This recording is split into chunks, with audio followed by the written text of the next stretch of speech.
Bienvenidos y bienvenidas a compartir conmigo temas de derecho constitucional. Mi nombre es Adrián Ceballo, soy abogado de la Universidad Nacional de Colombia, profesor universitario e investigador de temas constitucionales. Anteriormente habíamos dejado planteado unos elementos que hacían parte del Estado y habíamos dicho que esos elementos son la población, el territorio, la soberanía, el poder público, el reconocimiento internacional y la constitución. Vamos a desarrollar uno a uno y empezamos con el primer elemento que es la población. La población debe diferenciarse del concepto de nación. Este concepto es definido como un conjunto de personas que comparten una identidad. Eso desde el punto de vista cultural, pero también nación puede ser entendido desde el punto de vista jurídico como una persona abstracta que se concreta en una institución determinada. Por eso cuando los abogados demandamos al Estado, no demandamos estrictamente en la formalidad llamada demanda al Estado, sino a la nación. El pueblo va a ser ese conjunto de personas también que se encuentran unidos como sujetos de derechos. Es una categoría jurídica entonces, especialmente. El pueblo como sujeto de derechos. La comunidad. Cuando hablamos de comunidad estamos hablando de un colectivo que tiene unos rasgos, que tiene unas características esenciales que lo definen y que lo distinguen de otros colectivos. Aquí podemos traer como ejemplo a las comunidades étnicas y la sociedad entendida como un conjunto organizado de relaciones que se producen dentro de un conjunto o conglomerado social. La población así va a ser definida como un conglomerado social que está organizado jurídica y políticamente, eso de manera general. El concepto de nacionalidad está muy unido al concepto de población y la nacionalidad va a ser entendida como un vínculo jurídico y político entre esa persona y el territorio y los demás elementos de la sociedad. La nacionalidad puede adquirirse atendiendo a ciertos criterios que nos permiten comprender cómo en Colombia se puede adquirir la nacionalidad. Y estos criterios son el ius sanguini, ius soli y el ius domicili. Ius, derecho. Ius sanguini, derecho de sangre. Ius soli, derecho por el territorio, por el suelo. Y el ius domicili, derecho por el domicilio o por la residencia. Estos criterios se aterrizan constitucionalmente en el artículo 96. El artículo 96 establece dos formas de adquirir la nacionalidad. La primera es por nacimiento y la segunda es por adopción. Por nacimiento, ¿quiénes pueden adquirir la nacionalidad por nacimiento? Los naturales de Colombia, que con una de dos condiciones: que el padre o la madre hayan sido naturales o nacionales colombianos, o que, siendo hijos de extranjeros, algunos de sus padres estuviera domiciliado en la República en el momento del nacimiento. B. Los hijos de padre o madre colombianos que hubieran nacido en tierra extranjera y luego se domiciliaran en territorio colombiano o se registraran en oficina consular de la República. ¿Quiénes ahora pueden adquirir la nacionalidad por adopción? Ese es el punto 2 del artículo 96. A. Los extranjeros que soliciten y obtengan carta de naturalización, de acuerdo con la ley, la cual establecerá los casos en los cuales se pierde la nacionalidad. B. Los latinoamericanos y del Caribe por nacimiento domiciliados en Colombia, que con autorización del gobierno y de acuerdo con la ley y el principio de reciprocidad pidan ser escritos como colombianos en la municipalidad donde se establecieren. Y C. Los miembros de los pueblos indígenas que compartan territorios fronterizos con aplicación del principio de reciprocidad de conformidad con los tratados públicos. También señala este artículo que ningún colombiano por nacimiento podrá ser privado de su nacionalidad. La calidad de colombiano, de nacional colombiano, no se pierde por el hecho de adquirir otra nacionalidad. Los nacionales por adopción no estarán obligados a renunciar a su nacionalidad de origen o adopción. Quienes hayan renunciado a la nacionalidad colombiana podrán recobrarla con arreglo a la ley. Recapitulemos. En Colombia, la nacionalidad puede ser adquirida a través de dos vías. La primera, por nacimiento, la segunda, por adopción. Por nacimiento, de dos maneras. A, que el padre o la madre hayan sido naturales o nacionales colombianos. Ius sanguini, lazos de sangre, derecho de sangre. Y segunda, siendo hijos de extranjeros, alguno de sus padres estuviere domiciliado en la República en el momento del nacimiento. El derecho por el domicilio, el ius domicilii. Y B, los hijos de madre o de padre colombianos que hubieran nacido en tierra extranjera y luego se domiciliaran en territorio colombiano o se registraran en la oficina consular de la República. Entonces, los hijos de padre o madre colombianos que hubieran nacido en el extranjero, los padres tienen dos posibilidades. Primero, regresar al territorio colombiano y domiciliarse acá.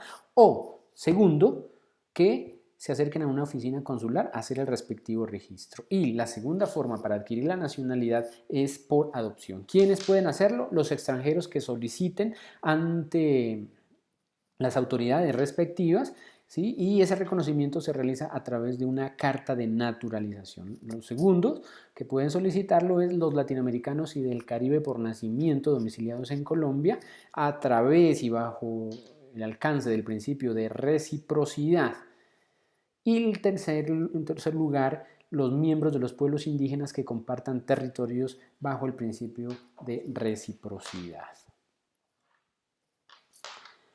Otro concepto que está vinculado con el de población es el de ciudadanía. Según Sánchez Viamonte, la ciudadanía es una institución, ojo, una institución que habilita el ejercicio de todos los derechos políticos y comporta deberes y responsabilidades correlativas respecto del Estado. Sobre ese concepto hay que advertir que se reducen los derechos políticos, pero hay otro tipo de derechos que también pueden estar supeditados a la ciudadanía, como por ejemplo los derechos, algunos derechos sociales y los derechos civiles. Vamos aquí al artículo 98 de la Constitución, que nos habla de la ciudadanía, de la pérdida, la suspensión y la rehabilitación de la ciudadanía. Artículo 98. La ciudadanía se pierde, de hecho, cuando se ha renunciado a la nacionalidad. Y su ejercicio se puede suspender en virtud de una decisión judicial en los casos que determine la ley. Entonces, la ciudadanía puede perderse si usted, nacional, renuncia a su nacionalidad. El Estado no lo puede privar de la nacionalidad, pero usted sí puede renunciar y consecuencia directa es que pierda la ciudadanía. Y también se puede suspender en virtud, dice, de una decisión judicial en los casos que determine la ley. Entonces, una decisión judicial puede suspender los derechos que están en relación directa con la ciudadanía. Pero no solamente una decisión judicial, sino también puede suceder que una decisión de una autoridad administrativa, como en el caso de Colombia, la Procuraduría General de la Nación, suspenda temporalmente a una autoridad inclusive elegida popularmente. O también puede esa autoridad, además de suspenderlo, destituirlo e inhabilitarlo por un tiempo que corresponde a la gravedad de la falta. Quienes hayan sido suspendidos del ejercicio de la ciudadanía podrán solicitar su rehabilitación. Entonces, una vez que transcurra la suspensión, la destitución o que se haya agotado el término de la inhabilidad, vuelve y se rehabilita. Mientras la ley no decida otra edad, la ciudadanía se ejercerá a partir de los 18 años. La calidad, reza el artículo 99, de ciudadano en ejercicio es condición previa e indispensable para ejercer el derecho de sufragio, para ser elegido y para desempeñar cargos públicos que lleven anexa jurisdicción o autoridad. Son derechos políticos, pero también derechos de carácter civil y también de carácter laboral. Son deberes de los nacionales. Esos ciudadanos, los nacionales, en general la población, tiene unos deberes y esos deberes los encontramos en el artículo 95 de la Constitución. La calidad de colombiano enaltece a todos los miembros de la comunidad nacional. Todos están en el deber de engrandecerla y dignificarla. El ejercicio de los derechos y libertades reconocidos en esta Constitución, dice, implica responsabilidades. Toda persona está obligada a cumplir la Constitución y las leyes. Son deberes de la persona y del ciudadano esos que ustedes pueden leer en este momento. Respetar los derechos ajenos y no abusar de los propios. Obrar conforme al principio de solidaridad social, atendiendo a personas que se encuentren en circunstancias de debilidad, de vulnerabilidad. Respetar y apoyar a las autoridades democráticas, defender y difundir los derechos humanos, participar en la vida política, cívica, comunitaria, propender por el logro y mantenimiento de la paz, colaborar con el buen funcionamiento de la administración de justicia y proteger los recursos culturales, naturales y la conservación del ambiente sano y de otros derechos colectivos, así como contribuir al financiamiento de los gastos e inversiones del Estado a través de la tributación que debe obedecer a principios de justicia y equidad, y prestar el servicio militar por parte de los varones también se puede concebir como un deber que contribuye a realizar, materializar el principio de seguridad. Vamos con el segundo elemento.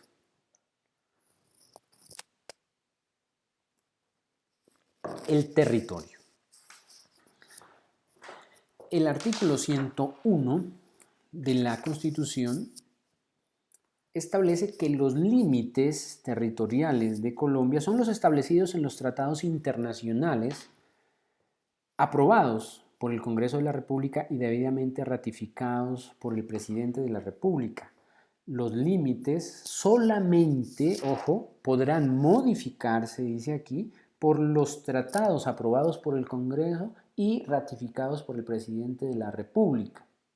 Salvo está, por supuesto, si el Estado colombiano sea sometido a normas de derecho internacional público, que puede dar lugar a que organismos de tipo internacional, con sus decisiones, pueden modificar ese territorio vía jurisdicción internacional. Forman parte de Colombia, además del territorio continental, el archipiélago de San Andrés, Providencia, Santa Catalina, la isla de Malpelo, las demás islas, islotes, cayos, morros y bancos. También son parte de Colombia los siguientes: el mar territorial, la zona contigua, la zona económica exclusiva, la plataforma continental, el espacio aéreo, la órbita geoestacionaria y el espectro electromagnético. Vamos a referirnos solamente a este último. En el artículo 75 se establece que el espectro electromagnético es un bien público inenajenable e imprescriptible, sujeto a la gestión y al control del Estado. Se garantiza la igualdad de oportunidades en el acceso y uso. Y para garantizar el pluralismo informativo y la competencia, el Estado intervendrá por mandato de la ley para evitar prácticas monopolísticas en el uso del espectro electromagnético. Ahí es donde se contienen una variedad de ondas, de rayos, como radioeléctricas, televisivas, rayos gamma, rayos ultravioleta, etcétera, etcétera. El tercer elemento es la soberanía.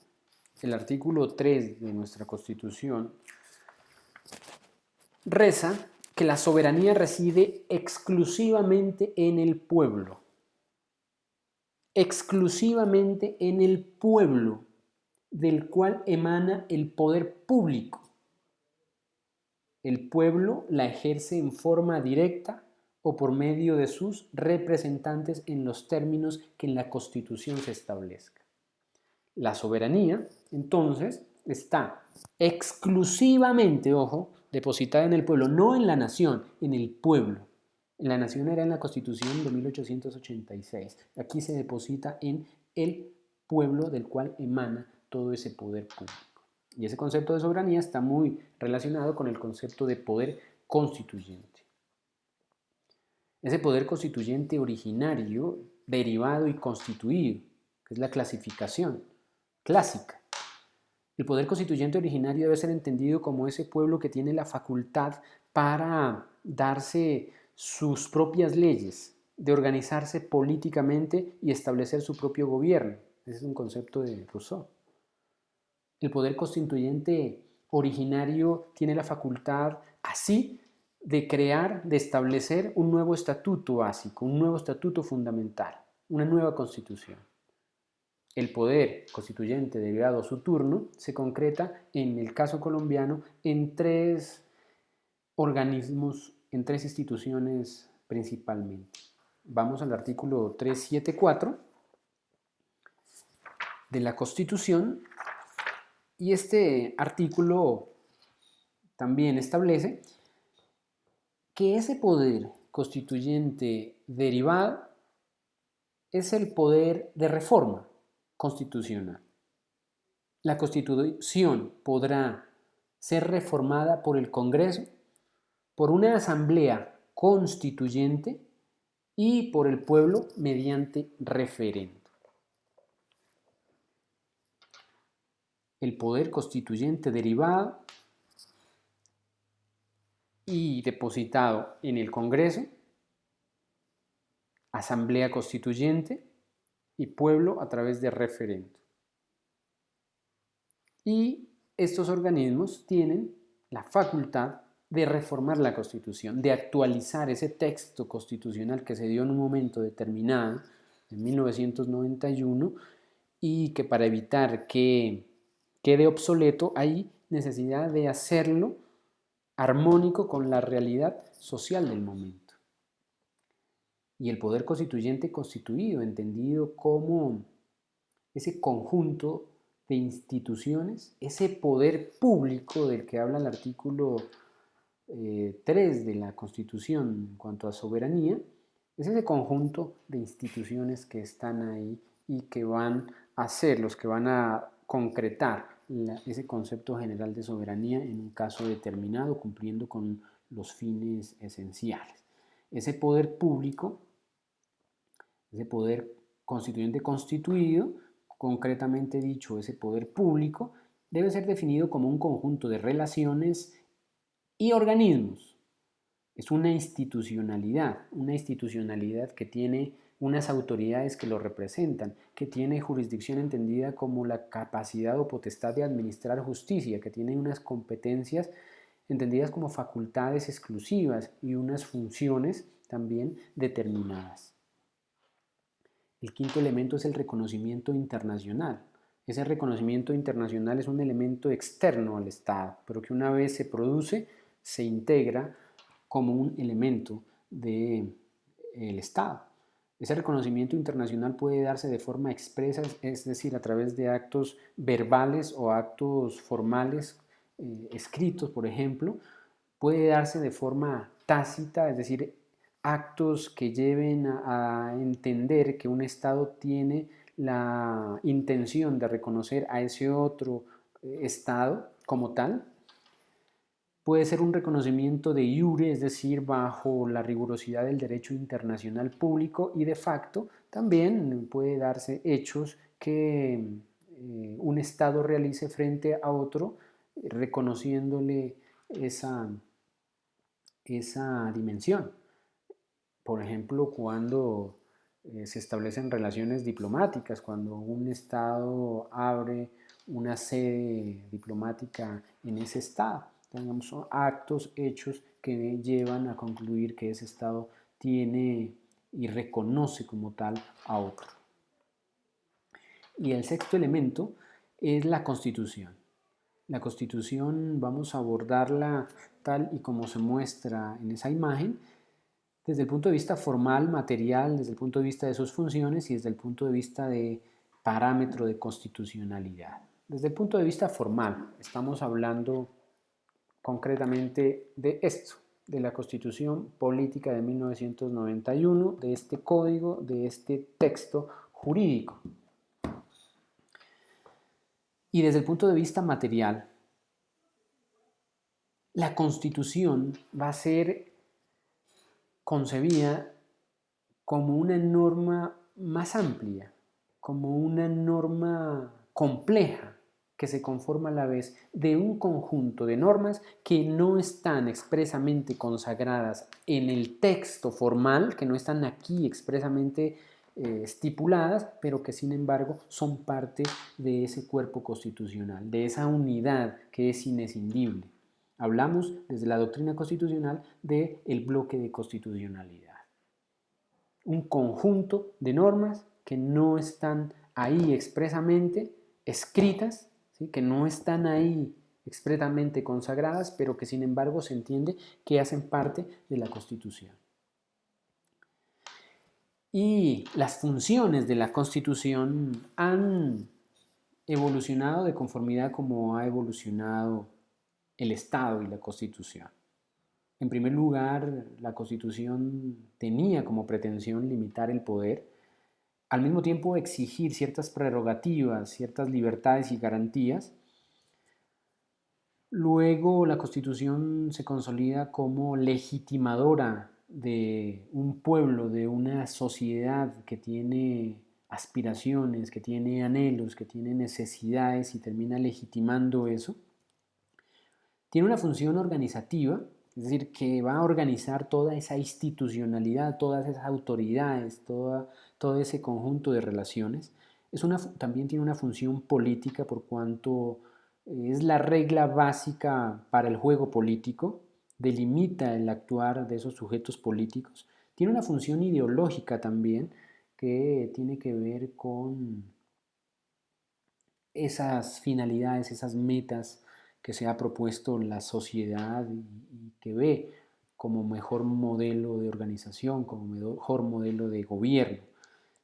También tiene una función jurídica. Recordemos que la Constitución es la norma de normas. Así lo reza en el artículo 4 la Constitución. Tiene una función protectora por cuanto ahí establece todo un conjunto de mecanismos para la defensa de los derechos, un conjunto de mecanismos y garantías para hacer eficaces esos derechos. La tutela, por ejemplo, ¿sí? Todas las acciones constitucionales que posteriormente se llevan a la Ley 1437 del 2011 como medios de control, y tiene una función creadora, pues es la fuente del ordenamiento jurídico, es a partir de ahí que nace, que se reproduce el sistema jurídico. Entonces, de la Constitución nace todo ese conjunto normativo que va a conformar ese ordenamiento complejo constitucional. Y finalmente, la Constitución va a ser vista entonces como la posibilidad de concretar los derechos humanos y fundamentales y a la vez como parámetro de constitucionalidad. Quiere decir que la Constitución es el punto de comparación de otras normas para determinar la validez de esas normas. Si no se logra determinar que esas normas gozan de validez, pues serán excluidas del ordenamiento jurídico, de ahí viene la inconstitucionalidad y en términos más técnicos la inexequibilidad en palabras de la Corte y la nulidad por inconstitucionalidad en palabras del Consejo de Estado. Este tema lo cerramos entonces con este sexto elemento, la Constitución. Espero que el tema haya sido agradable para ustedes, espero que haya sido fácil de comprender y los espero en otra oportunidad, no sin antes invitarlos a que me sigan, a que se suscriban a mi canal de YouTube. Ahí me encuentran como Profesor Ceballos. Muchas gracias por su atención, hasta otra oportunidad.